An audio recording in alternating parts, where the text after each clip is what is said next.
Bueno, me ha dado la palabra Sole, que es en realidad quien está representando al Consejo como organizador de esto. Hay gente que me conoce, los que no me conocen, yo soy Juan José Ferreira, dirijo el programa de genética vegetal del SEIDA y vengo a hablar fundamentalmente del trabajo que hemos hecho en obtención de nuevas variedades en los últimos, digamos, 12-13 años.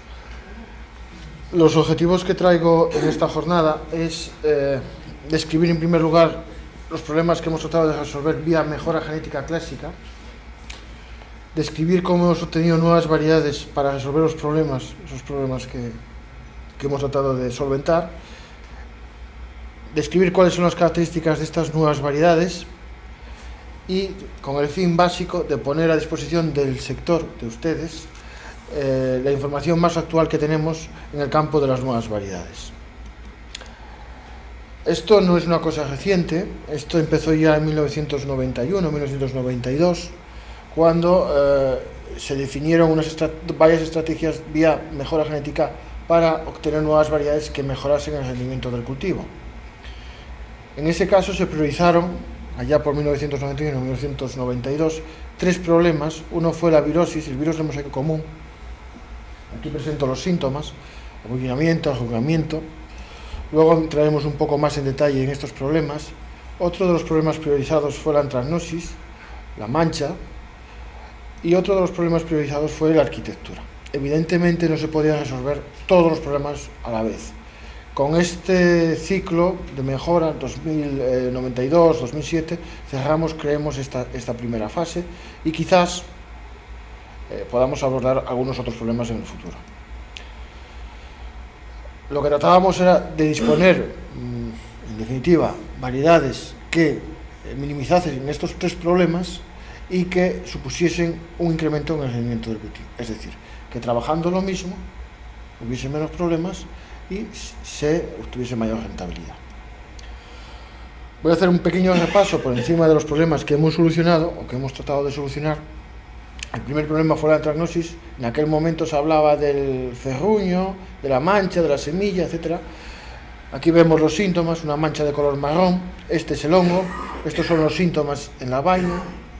El hongo es capaz de penetrar y manchar a la semilla. La semilla manchada no tiene valor comercial. Estos son los síntomas en una vaina joven y estos son los síntomas sobre la talla o planto. Dependiendo de cuándo ataque el patógeno, dependiendo también de las condiciones de humedad, puede haber desde muerte de la planta hasta manchado de la semilla. En cualquier caso, puede producir mermas en la producción. Particularmente cuando hay otoños lluviosos, otoños húmedos, sí que se produce el ataque de esta enfermedad. La enfermedad se desarrolla en general con temperaturas moderadas y elevada humedad. Y es, como acabo de decir, fundamentalmente dañina, particularmente dañina al final del cultivo, cuando ya está secando la fava.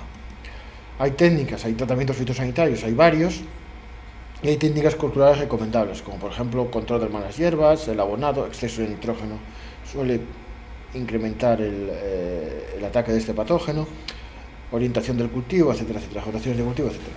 Pero también hay otra forma de abordar el control de este patógeno, que es mediante resistencias, es decir, disponer de materiales donde el patógeno no se pueda desarrollar. Variedades resistentes son, como ya he dicho, variedades donde el patógeno no se desarrolla, y si el patógeno no se desarrolla, si el hongo no se desarrolla, en consecuencia no produce daños. Además, en estas variedades resistentes no es necesario aplicar productos fitosanitarios habituales para el control del patógeno. Por tanto, suponen una clara ventaja, dado que incrementas el rendimiento del cultivo y además, y cada vez esto es más importante en una agricultura moderna, es menos agresivo el cultivo con el medio ambiente.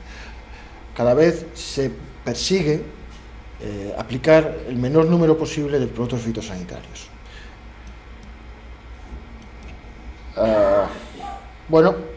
Entre los trabajos que se hicieron fue conocer el enemigo, o sea, conocer el patógeno, y hemos identificado hasta el momento 5 razas, de las cuales 3 y 38 fueron las razas más agresivas. Buscamos fuentes de resistencia no se encontraron fuentes de resistencia en variedades locales asturianas, tuvimos que buscar variedades de afuera, y las variedades más resistentes que encontramos frente a los patógenos locales son estas 4. Como ven, la forma de la semilla es muy distinta a la forma de una faba tradicional, que es andecha. La idea era pasar la resistencia de estas variedades a andecha, manteniendo las características de andecha.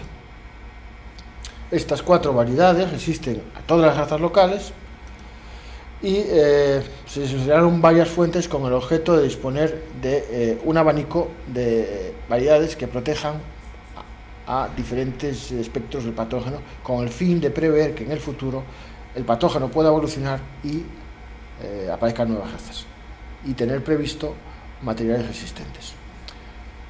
¿Cómo hemos pasado la resistencia desde esas 4 variedades a andecha, conservando las variedades?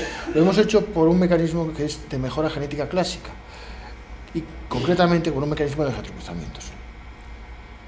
Es importante que se fijen en cómo lo hemos hecho, para que destierren de su cabeza de que esto es un material transgénico.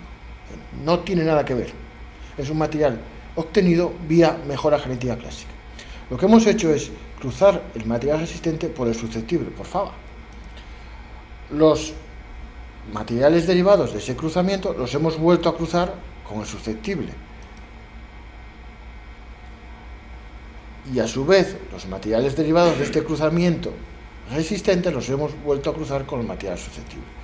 De esta manera, durante varias generaciones hemos ido obteniendo un material cada vez más similar a faba, porque el efecto de un programa de retrocruzamientos consiste, de una manera gráfica, lo expreso en este panel. Imaginemos que el parental 1, el resistente, es azul, se ve bien el azul, y a la derecha es rojo.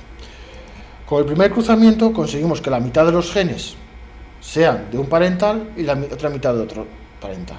Con el segundo cruzamiento lo que conseguimos es que la cuarta parte de los genes sean como faba y solamente una cuarta parte de los genes, conseguimos que el 3/4 partes sean como andecha o como faba, y solamente una cuarta parte sea como el parental donante de la resistencia. Sucesivamente, conforme aumentamos las generaciones de retrocruzamientos, aumenta la proporción de genes del parental recurrente, en este caso andecha, y disminuye la proporción de genes del donante de la resistencia, manteniendo la resistencia. Al final lo que tenemos es materiales idénticos a andecha o faba que conservan la resistencia del donante. De este modo hemos obtenido 4 líneas que son resistentes a andecha, a las razas locales de Anthragnosis. Bueno, un problema en principio solucionado y que podemos aparcar. Otro problema que abordamos fue el virus del mosaico común. Aquí podemos ver los síntomas: ahogamientos, mosaicos, en algunos casos necrosis, muertes de la planta, y esto sería una hoja normal. En el 99% de los campos que yo he visitado en Asturias aparecen estos síntomas principalmente a principios del cultivo. En junio, julio, conforme avanza el cultivo, los síntomas desaparecen. Insisto, un material ausente, sin estar infectado por el virus, tiene este aspecto. Consecuencias de este hongo, de este virus: hay un retraso en el desarrollo, se cosecha más tarde, y hay un menor desarrollo de las plantas, incluso pérdida de producción. Dependiendo de cuándo, de las condiciones ambientales, cuando la planta es infectada, la producción puede mermarse entre un 40% o casi un 100%, en caso de muerte de las plantas. La pérdida de producción es significativa en general.